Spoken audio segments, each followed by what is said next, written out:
Seterusnya bahagian B. Jawab semua soalan. Mei-ling ada dua adik-beradik. Mana Mei-ling? Ni Mei-ling. So adik dia ada Meng Sin, Yang. Apa cerita dia bagi tahu? Ketinggian saya ialah 1.3 meter. Faham. Meng Sin pula ketinggian saya 0.35 meter kurang daripada Mei-ling. Maknanya dia bergantung kepada Mei-ling. So kurang. Maksudnya ialah operasi tolak. Sinian pula saya ialah 0.15 lebih tinggi daripada mesin. So dia bergantung kepada sini. Kerana lebih tinggi, hanya akan operasi tambah. So dekat sini dia punya pelakon utamanya yang kita perlu tahu dulu ialah Mei-ling. Lepas tu Meng Sin, baru boleh Meng Yang. Tapi soalannya nak hitung ketinggian dalam meter ketiga semuanya. So kita buatlah. Sama dengan Mei-ling tambah Meng San tambah Meng Yang.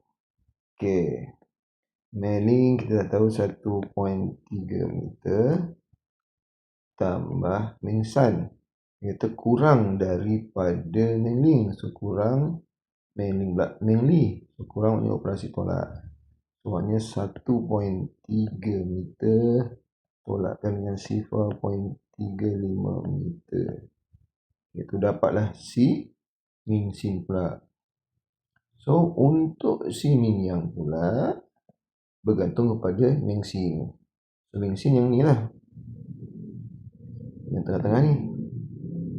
Meng Sin. Kan? So maksudnya apa? Lepas tu kita lebih tinggi. Maknanya kita akan operasi tambah. So maknanya jawapan dekat Meng Sin tadi 1.3 meter tolak 0.35 meter. Kita buat dulu. Lepas tu baru kita tambahkan dengan 0.15. Itu untuk Meng Yang. Tapi jangan lupa kita kurungkan. So langkah pertama awak cari dulu Meng Sin 1.3 tambah 0.35. Ini adalah sifar 56.1. So jawapan dekat sini ialah 1.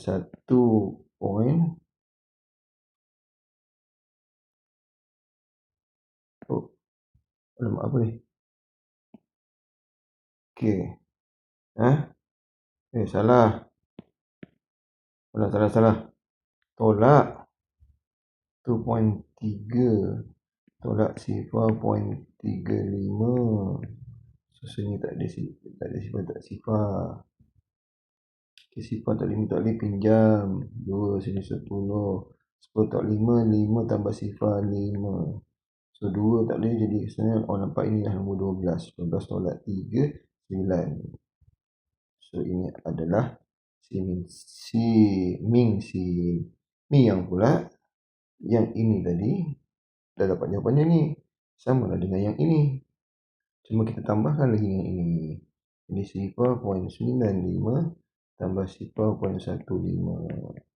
10 11. So Meng Yang ini, Meng Sin ini, Mei-ling ini. So kita tambahkanlah semuanya. 1.3 tambah 0.95 tambahkan lagi dengan 1.1 sifar. Ni pun sifar 5. 3 tambah 9, jangan cari yang senang dulu. 9 tambah 1 10 tambah 3 13. Ada titik, letak titik kat sini. Tambah 1 tambah 1 2 tambah sifar 2 tambah 3. So jawapannya ketinggian semuanya adalah 3.35 meter. Alright.